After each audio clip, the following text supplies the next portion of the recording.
Elena always woke up at 4:37 in the morning, not by choice, but because it was exactly at that time that her body betrayed sleep, enveloping her in a familiar anxiety that rose from her stomach like acid vapor. 38 years old and 12 consecutive years, this same routine, waking up, looking at the blank ceiling, feeling the tightness in her chest that accompanied her like a silent shadow. Outside, São Paulo was still asleep, but Elena was already on her feet, preparing the coffee with mechanical movements. Her hands were shaking slightly, a symptom that the doctors couldn't fully explain. Generalized anxiety, they said, chronic stress, maybe hormone therapy. A decade of consultations, tests, medications that relieved the symptoms, but never touched the real wound. In the bathroom mirror, Elena saw the reflection of a woman who was growing old inside. Her eyes, once a vibrant brown, now bore a dullness that she tried to disguise with well-applied makeup. Successful lawyer, impeccable apartment in Villa Madalena, car of the year. Planned vacations on the outside, her life looked like a catalog of achievements. On the inside, it was a battlefield where she lost every night. The worst were the nightmares. Always the same fragmented images, a house she didn't recognize, voices shouting, a feeling of helplessness that left her drenched in cold sweat. She woke up with the name Miguel on the tip of her tongue, as if she was about to scream or cry. But Miguel had left her life exactly 12 years ago, taking with him not only their 5-year relationship, but leaving scars that she thought she had overcome. Elena had tried everything. Psychologists who excavated her childhood, psychiatrists who adjusted dosages, alternative therapies that promised healing through crystals and energies. Meditation frustrated her because, in the silence, the inner voices became deafening. Yoga made her more tense because each posture seemed to expose vulnerabilities that she preferred to keep hidden. Relationships? Succession of good men that she systematically sabotaged, always finding fatal flaws when intimacy threatened to. Deep in at work, Elena was known for her calculating coldness. The ice lawyer, her colleagues whispered. She won cases because she was able to bury her emotions so deep that she didn't seem to have any. Clients sought her out precisely because of this reputation, someone who wouldn't be swayed by dramatic stories or emotional appeals. Ironic how she had turned her wound into professional armor. But the armor had cracks, little moments where the mask slipped, when she saw elderly couples walking hand in hand, when she heard certain songs on the radio, when she passed the street where Miguel lived. The pain returned with renewed force, accompanied by an anger that frightened her with its intensity, an anger that she directed at him, at herself, at the whole world that kept spinning while she remained. Trapped in a vicious cycle, the panic attacks had started in 6th grade, first sporadic, then more frequent. Heart racing, cold sweat, the feeling that she was going to die right then and there. Elena learned to disguise them, to leave meetings discreetly, to take tranquilizers in the office bathroom. She developed an uncanny ability to function on autopilot even when she felt like she was falling apart inside. Friends? Elena had built walls so high that people stopped trying to climb them. She had colleagues, acquaintances, professional contacts, but no one really close. No one who knew the Elena who cried in the shower, who talked to herself during sleepless nights, who sometimes stopped the car on the highway and screamed until her voice came out. In therapy, when she finally admitted that perhaps she needed deeper help, Elena talked about everything except Miguel. It was as if there was a tacit agreement in her mind. That chapter was sealed, buried, untouchable. Any attempt to address it resulted in debilitating migraines or crises that forced her to cancel sessions. Today, however, something was different. Elena woke up at 4:37 a.m. as usual, but there was a letter on her desk, a letter that had arrived yesterday, and which she hadn't yet managed to open. The sender was all too familiar. The handwriting on the envelope triggered memories that she had locked away in secret compartments of her mind. With trembling hands, Elena finally tore open the paper. The words danced before her eyes as an inescapable truth began to emerge from the shadows where she had hidden for over a decade. The answer to her cure was just one decision away, a decision she had refused to make for 12 long years. The letter lay on the marble kitchen table like a silent time bomb. Elena stared at it as she sipped her third cup of coffee, the familiar bitterness masking the metallic taste of fear in her mouth. São Paulo was waking up outside, but inside. The apartment time seemed suspended. Elena, I know you don't want to hear it from me, but I need to tell you something I should have said a long time ago. Our father died last week. Cancer. He spoke your name in his last moments. He said he had something important to tell you. Please come to the funeral, Miguel. Miguel. Not the Miguel of flings and broken dreams, but Miguel Santana, her half-brother. The son her father had had with another woman 2 years younger than her, and who had become the center of Roberto Santana's universe when Elena turned 15. Elena remembered perfectly the day Miguel came into her life. She had planned to tell her father about her first place in the law entrance exam. At 16, it was her great achievement. But Roberto came home that March afternoon with a boy with big eyes and tense muscles, explaining with devastating casualness that now they would have to share space. Elena, this is Miguel, your brother, his mother. Well, you'll understand each other. Roberto was never a man of many words, especially when it came to explanations that required emotional vulnerability. Elena gradually discovered that her father had maintained a parallel family for years. When his other wife died in an accident, Miguel, orphaned at the age of 14, came to live with them. Elena's mother, Carmen, tried to embrace the situation with a forced generosity that was painful to watch. She cooked special dishes for Miguel, bought him better clothes than she could afford, spoke too kindly, as if she were constantly apologizing for existing in her own home. What Elena could never forgive was not Miguel's existence. It wasn't even her father's betrayal. It was the complete transfer of affection. Roberto, who had always been distant but present, became a different man with Miguel. He taught him how to change tires, took him fishing, they watched soccer games. Together, things that Elena had begged him to do for years without ever getting his real attention. Miguel, for his part, was not to blame for anything, but he represented everything that Elena had lost. He was intelligent without having to try, charismatic without trying, and won not only his father's heart, but that of everyone around him. At school, teachers spoke of him with admiration. Elena's friends thought he was amazing. Her own mother gradually began to love him as if he were her own son. Elena watched her family restructure around Miguel as if she were a distant satellite. He graduated from law school with honors, but Roberto missed his graduation because Miguel had an important soccer match. She came first in her class at the OAB, but her celebrations were overshadowed by the fact that Miguel had won a scholarship to study engineering. Elena's every achievement was greeted with a distracted, "How nice," daughter, while Miguel's every success was celebrated as if it were an Olympic victory. Elena became invisible in her own home, a stranger observing a family she was technically part of. The final straw was when Roberto decided to hand over the family business, a small construction company that had been founded by Elena's grandfather. To Miguel, even though Elena had a legal background and complete knowledge of the business, Miguel has a knack for numbers and leadership, Roberto explained. And you already have your career. Elena exploded that night. Years of silence and accumulated resentment gushed out in screams, accusations, tears that she had tried to suppress. She said things she couldn't take back, cruel truths that cut like knives. Miguel tried to defend her, argued with Roberto, begged him to reconsider. That made everything worse. Elena couldn't bear even Miguel's kindness. Felt like an additional affront to be defended by the man who had stolen her life. She left home that early morning, at the age of 26, and never returned. She moved to São Paulo, built a career, a life. He cut off contact completely. Roberto tried to call a few times in the first year. Elena would hang up. Miguel sent letters that she burned without opening. Carmam showed up at his office once, begging to be a family again. Elena coldly kicked her out. Now Roberto was dead. And Elena realized that her hatred had become a tumor that had grown for 12 years, metastasizing to every area of her life. She had punished not only her father and Miguel, but herself, depriving herself of any possibility of healing or reconciliation. The funeral was in 2 days. Elena looked at the car keys, then at the letter.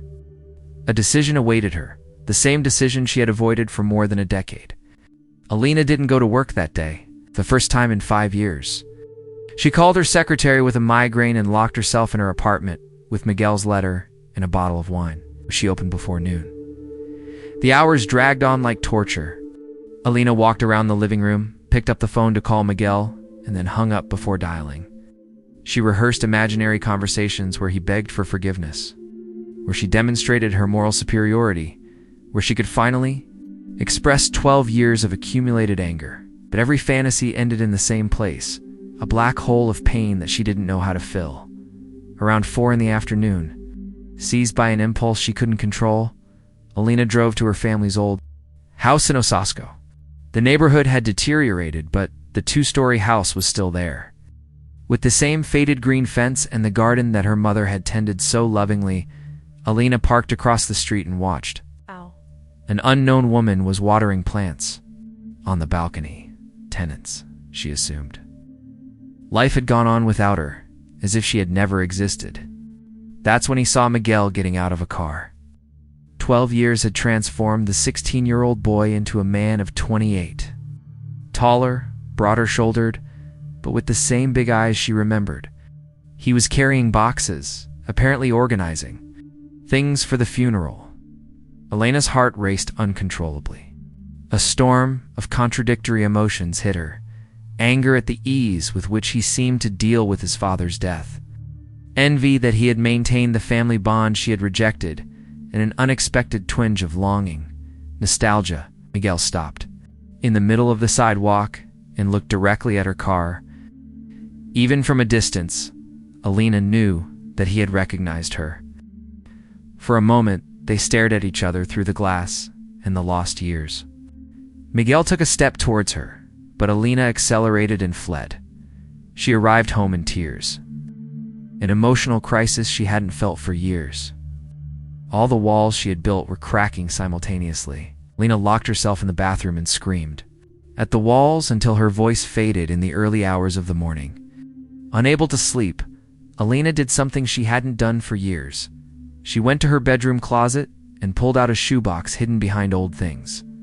Inside were photographs from her childhood that she had forgotten to discard when she moved out.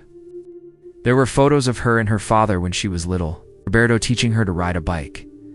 The two of them at the zoo. It's a sequence of birthdays where he always appeared, smiling, proud. Elena had completely forgotten these memories, erasing them to support the narrative of total abandonment. But there was more. Photos from the first few months after Miguel's arrival. Elena realized, with a shock, that in the pictures, she didn't seem completely excluded. There was a Christmas photo where Miguel was wearing a sweater she had chosen for him. Another where she was helping Roberto teach Miguel to play chess. The memory came back like a wave. Elena remembered moments she had buried. How she was the one who taught Miguel how to find his way around the city. How she had defended him against older boys who teased him at school for being the new one. How Miguel always asked for her opinion before making important decisions. Miguel had never tried to take her place. In fact, he had tried several times to include her in activities with Roberto. It was she who had pulled away, creating a war where perhaps there didn't need to be one. Elena realized with growing horror that she had constructed a version of the story in which she was only the victim, but the reality was more complex. Roberto had failed as a father by not balancing his attention. Yes, the situation was unfair and painful, but she had chosen to turn that pain into poison, feeding a grudge that poisoned 12 years of her life. The phone rang at 6 in the morning. Elena answered in a hoarse voice. Elena, it was Miguel. His voice had changed, but she would recognize that hesitant tone anywhere. I saw you yesterday in the street. Silence. Elena held the phone as if it were a grenade about to explode. Dad talked about you before he died. Said he knew you'd never forgive him for what he did. He said he didn't blame you. Miguel stopped, took a deep breath, but he wanted you to know that he never stopped loving you. Elena, I'm so sorry for everything, for arriving and changing our family, for accepting the company without fighting harder for you, for not pursuing you when you left. Elena felt tears streaming down her face. The anger she had carried like a shield for so many years was melting away, revealing the raw, pure pain underneath. The funeral is tomorrow at 2 p.m., Miguel continued. At St. Francis Church. There'll be lunch afterwards at Aunt Carmen's. I know. I don't have the right to ask for anything, but I'd really like you to be there. Dad would like that too. Elena hung up without answering. She kept holding the phone, looking at the photographs scattered on the floor. A monumental decision awaited her, not just going to the funeral, but facing the possibility of forgiving. Forgiveness wouldn't mean forgetting or minimizing the pain. It would mean freeing herself from the prison she had built around her wounded heart. Elena spent the next morning in the mirror, trying to disguise 12 years of sleepless nights with makeup. Her hands trembled as she applied concealer under her puffy eyes. She had decided to go to the funeral, but the decision brought with it an avalanche of secondary anxieties that she hadn't anticipated. The first call came from her secretary, Patricia. "Doctor, the client in the Mendonca case is desperate. He insists that he needs to speak to you today. He said that if he doesn't get this injunction by tomorrow, he'll go bankrupt." Elena closed her eyes. It's a Mendonca case. A complex labor dispute that could define the professional future of dozens of people. She had promised a solution today. But today, her father would be buried. "Transfer it to Dr. Augusto," Elena murmured. "He has the skills to solve it." "But doctor, the client only trusts you, Patricia." Elena's voice cut off dryly. "Transfer." The second complication came in the form of a message from her mother, Carmen. Elena had blocked the number years ago, but the message came through Miguel. "Your mother is in hospital. Myocardial infarction last night. She's stable, but asking for you." Elena sat down heavily on the bed. Carmen, who had always been her silent ally, who had suffered along with her when Roberto turned his attention to Miguel. The woman Elena had cruelly rejected when she tried to rebuild family ties. One more guilt to carry. Elena realized with painful clarity that her war against her father had caused collateral damage to innocent people. Her mother had paid the price for anger that was not directed at her. The third complication came in the form of an unexpected call from Dr. Ricardo. The therapist Elena had abandoned 6 months ago after an argument about her resistance to talking about the past. "Elena, I heard from a colleague that you may be going through a difficult time. I wanted you to know that my schedule is open if you need to talk. How did you know about therapists have a network? Sometimes patients who isolate themselves cause concern. Elena, do you remember what we said about avoidance patterns? How you tend to create crises at moments when you're about to face something important." Elena hung up angrily, but the words echoed in her mind. It was true. Whenever she approached a moment of real vulnerability, Elena sabotaged everything. She ended relationships abruptly, changed jobs, created unnecessary fights. It was her defense mechanism against intimacy. Later, while driving to Osasco, Elena received a call from Lucas, one of the men she had recently gone out with. They had arranged to meet that evening. Double quotes, "Hey, are you okay? You've been acting strange since last week." Elena realized that she was on autopilot even with Lucas, a good man, a lawyer, interested in her. And she was already creating imaginary faults, planning how she would end things before they got too serious. "Lucas, I can't today. Family." "All right, but Elena, I ask you something, do you? Do you really want this to work out between us? Because sometimes I get the impression that you always have one foot out the door." The truth of the question hit her like a punch. Elena always had one foot out the door, in relationships and friendships, even in her own family. Living meant risking being hurt again, and Elena had chosen the safety of isolation. "Need to sort some things out first," Elena said, recognizing that she was possibly sabotaging yet another relationship. "Elena, I like you very much, but I can't compete with ghosts. And when you decide you want to live in the present instead of running away from the past, call me." He hung up gently, but the truth hung in the air of the car. Elena was losing not only the past, but also any possibility of a future. The San Francisco church appeared ahead, and Elena saw people in black gathered at the entrance. She recognized some faces from the neighborhood, distant relatives, Roberto's work colleagues. They saw her coming, and the whispers began. Miguel was at the entrance, dressed in a black suit, receiving sympathy. When he saw Elena, his face lit up with an expression of relief and gratitude that she hadn't expected. Not anger at 12 years of silence, not resentment at rejection, it's just gratitude that she had come. Elena realized at that moment that it wasn't just about forgiving Roberto. It was about forgiving herself for the lost time, the wasted opportunities, the wall she had built around any possibility of true love. But as she walked towards the church, Elena felt a familiar resistance, growing in her chest, the same force that had made her run away for so many years. Elena stopped halfway to the church entrance.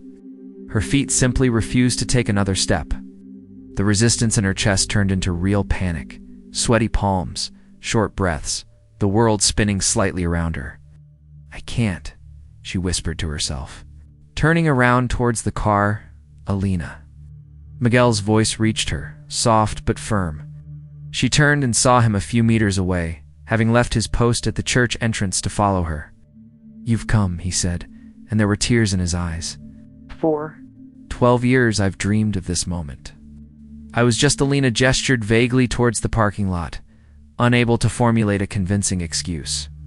"Running away," Miguel added without judgment, "as you always have."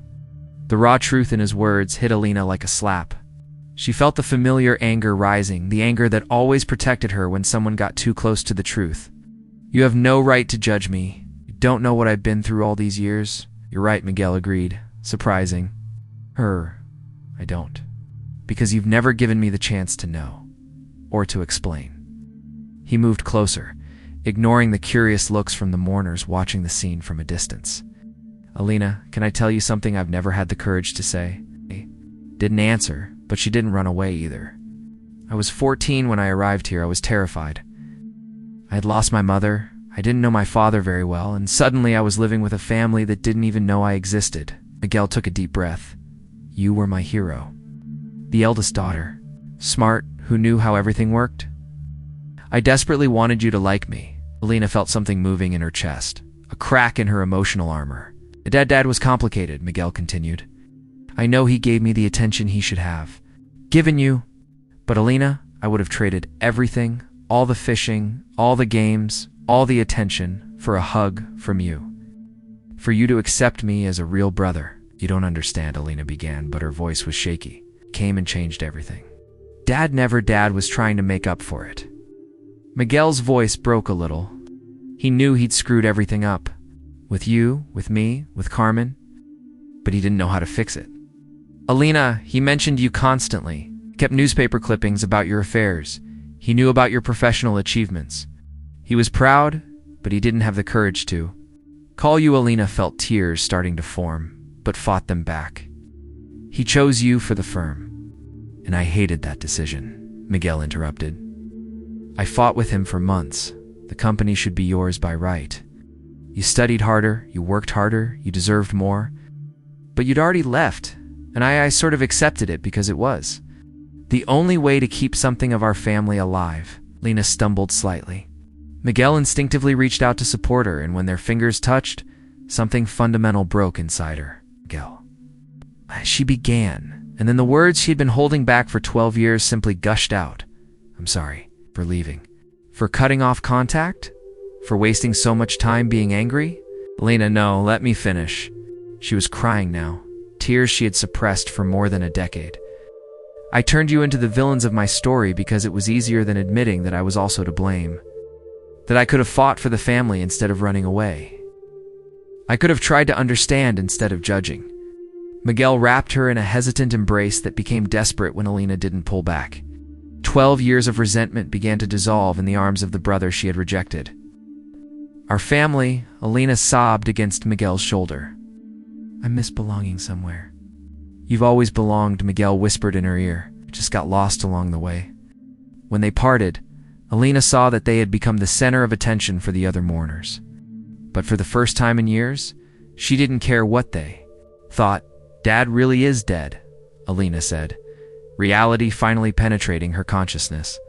"Yes, but Elena, he left something for you. A letter." Miguel took an envelope from his inside jacket pocket. In shaky handwriting, Roberto had written her name. Elena held the letter with hands that were shaking for different reasons now. It was her chance to hear the words her father had never been able to say in his lifetime. Inside that envelope was not only a posthumous message, but potentially the key to finally closing wounds that had bled for too long. Elena couldn't open the letter in church. Throughout the Mass, she held the envelope like a talisman, feeling the weight of the unread words burning in her hands. She sat next to Miguel in the front row, a position she hadn't occupied for over a decade. The priest spoke about forgiveness and reconciliation, about second chances and the love that transcends death. The words seemed to be directed specifically at her, each sentence a sharp arrow in her conscience. Elena looked at the mahogany coffin where Roberto lay and realized that she no longer felt the anger that had accompanied her for so long. Instead, there was a strange emptiness, a space that anger had occupied for so many years that its absence was almost disconcerting. After the funeral, Elena found herself at the center of a whirlwind of greetings and condolences. Uncles she hadn't seen for decades hugged her with tears in their eyes. Neighbors expressed surprise at her presence. Old family friends whispered about the miraculous reconciliation. "Elena, my dear," said Tia Carmen, Roberto's sister, holding his hands tightly. "Your father talked about you until the last day. He said that his greatest pain was losing his daughter to his own pride." Each conversation was like receiving pieces of a jigsaw puzzle that Elena had never known existed. She discovered that Roberto had saved all the articles about her legal cases, that he asked about her whenever he met mutual acquaintances, that he had tried to go to her office twice, but had given up at the door. He was afraid of her rejection, explained Donna Eulalia, a former neighbor. Said he didn't know how to repair the damage he had done. The most striking revelation came from Sujo, Roberto's former partner. "Elena, did you know that? Your father never actually passed the company on to Miguel?" "What do you mean? Kept everything in his name as the legal heir. Miguel was always just the administrator. Roberto used to say that the company was yours by birthright, but that you would have to come home to claim it." Sujo shook his head sadly. "Stubborn as a mule, that man. He'd rather die waiting for you to come back than swallow his pride. And look for you." Elena felt her world spin slightly. All those years believing she had been disinherited, when in fact Roberto had preserved his legacy waiting for her return. Miguel appeared at her side, carrying 2 plates of food she couldn't eat. "This whole situation is very intense," he said, noticing her pallor. "Miguel, I didn't know about the company. I was going to tell you today. I've never felt comfortable managing something that's always been yours." He hesitated. "Lena, do you want me to keep running things until you decide what to do?" The simple offer, made without resentment or expectation, broke through another layer of Elena's defense. Miguel had carried the responsibility of something he knew didn't belong to him, protecting her legacy all these years. "I need time to process all this," said Elena. "Of course." "And Elena?" "Carmen. She's been asking for you since you arrived at the hospital. She's in San Francisco, room 314. The weight of guilt about her mother's condition intensified. Carmen had suffered a heart attack, possibly related to the stress of Roberto's death and Elena's absence. "Is she going to be all right?" asked Elena, her voice small like that of a frightened child. "But Elena, she needs you. She's never fully recovered from your departure." After lunch, Elena said a quick goodbye and drove straight to the hospital. She found Carmen asleep, looking frail and small in the hospital bed. Elena sat down beside the bed and finally opened her father's letter. Asterisk, my dear Elena. If you're reading this, it means that Miguel has achieved what I never had the courage to do. It means you've come to say goodbye to a father who was, I know, terribly inadequate. I'm not going to ask for forgiveness because words are insufficient for what I did. I'm not going to explain my actions because there is no explanation that justifies having fallen out with you when you needed me most. I just want you to know that every day of the last 12 years I've regretted not running after you. I've regretted letting my pride and cowardice destroy our family. You've always been my greatest pride, Elena. Your intelligence, your determination, your strength, everything you've achieved in life has been on your own merit. I was just lucky enough to be your father in the early years. The company is yours, as it always has been. Miguel knows that. 8. Your mother knows that. Do with it what you will. Sell it, close it, transform it. It's your right. But above all, Elena, allow yourself to be happy. Don't carry my mistakes like a cross. Don't turn my inadequacy into your prison.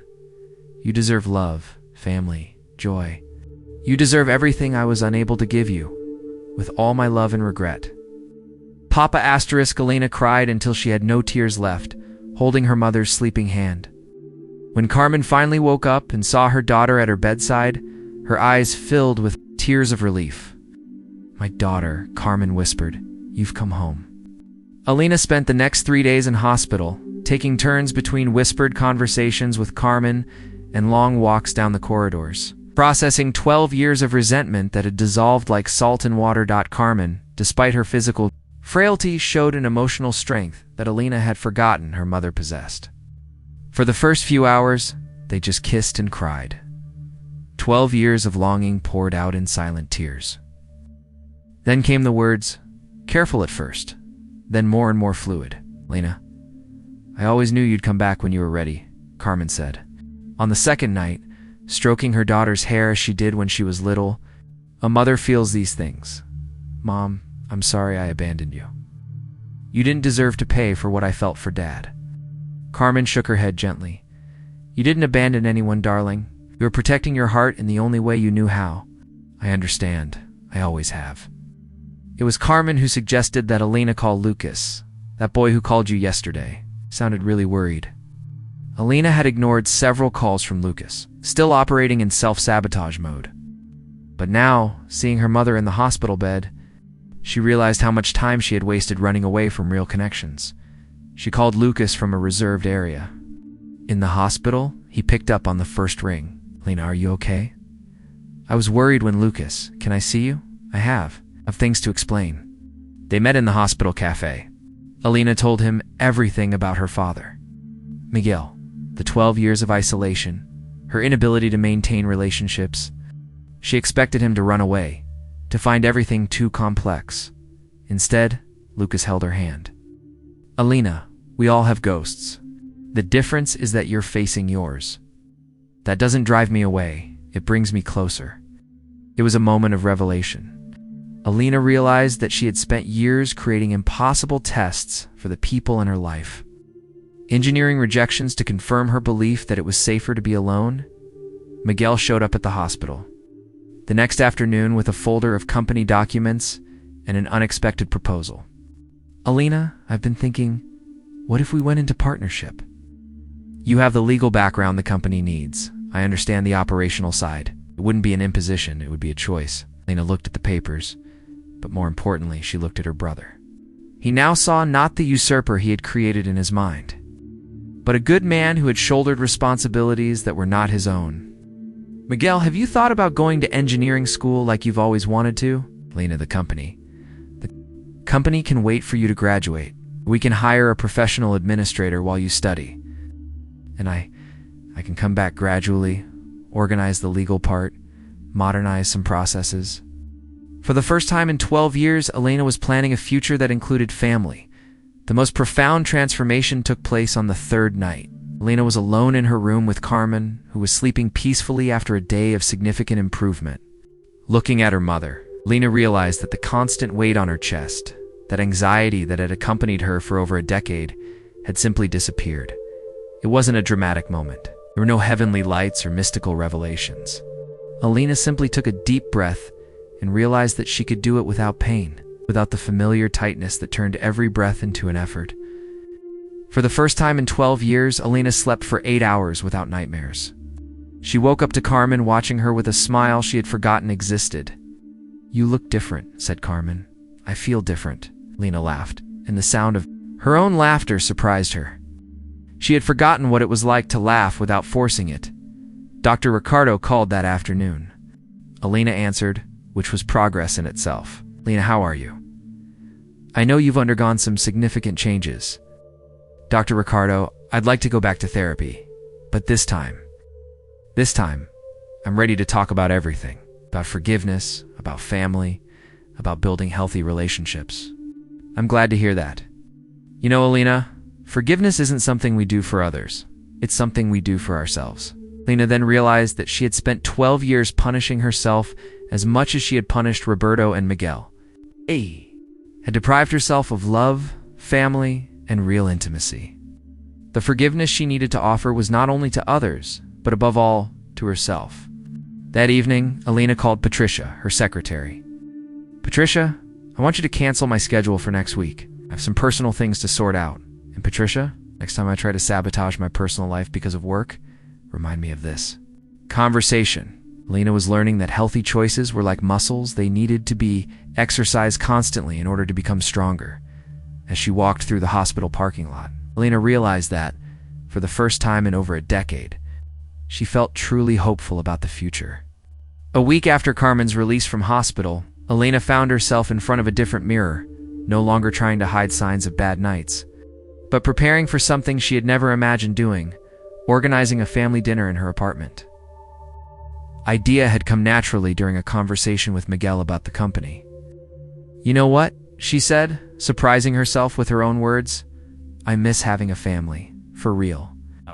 As she set the table for 4 people herself, Miguel, Carmen, and Lucas, Elena felt a mixture of nervousness and anticipation that she hadn't experienced for years. It was the good kind of anxiety. It's different from the destructive anguish that had accompanied her for so long. Carmen arrived first, carrying an apple pie and a smile that lit up the whole apartment. "I haven't made one of these in 12 years, she said, putting the pie on the table. "I saved the recipe, hoping to have someone to share it with."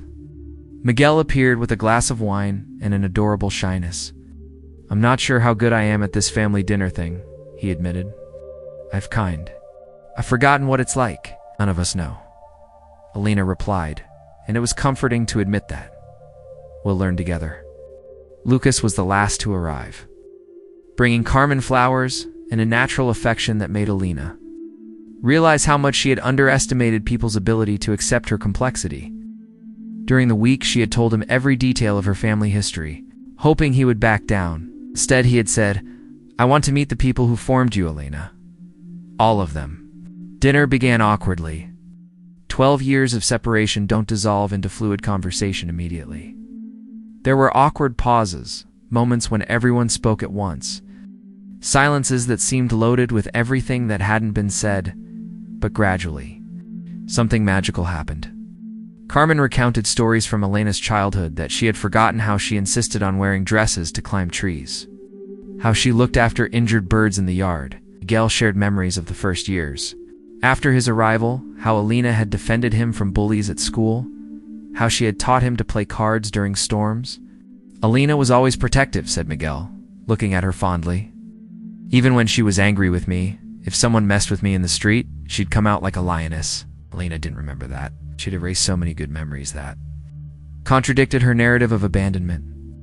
Rediscovering these memories was like finding lost photographs of a version of herself that she had forgotten existed. Lucas watched everything with genuine interest, asking questions that helped Elena see her own story through new eyes. "Elena told me that you're an engineer, Miguel. It must have been difficult to leave your studies to look after the company." "That was a choice," Miguel replied carefully. "But Elena is right. It's time to get back to it." Carmen held both her son's hands. "Your father would be so happy to see you here together. He always believed that one day."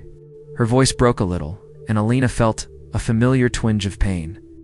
But this time, instead of running away from the emotion, she hugged her. "Mom, I spent so many years angry with Dad that I forgot to miss him. Now that I've forgiven him, I can finally cry for him."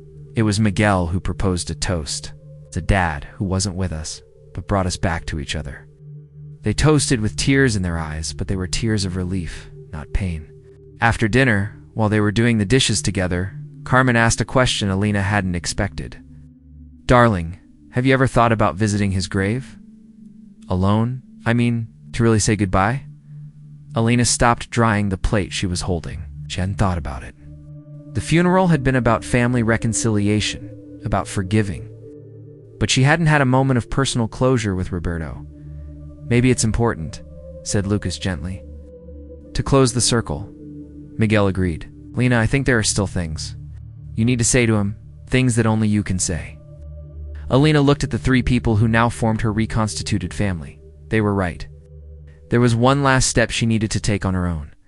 The next day, Elena drove to the cemetery, carrying not just flowers, but words that she had kept for 12 years, words that she was finally ready to speak.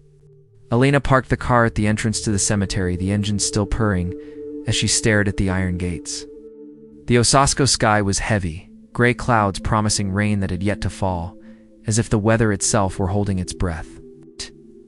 In her hands, she held a bouquet of white lilies, Roberto's favorite flower. Something she had remembered on the way, a memory that had emerged like a whisper from the past. Her father's letter, now crumpled from being read, was in his coat pocket. A weight that seemed greater than the grave itself waiting for her. She walked slowly between the headstones, the sound of her footsteps on the gravel echoing like the beating of an anxious heart.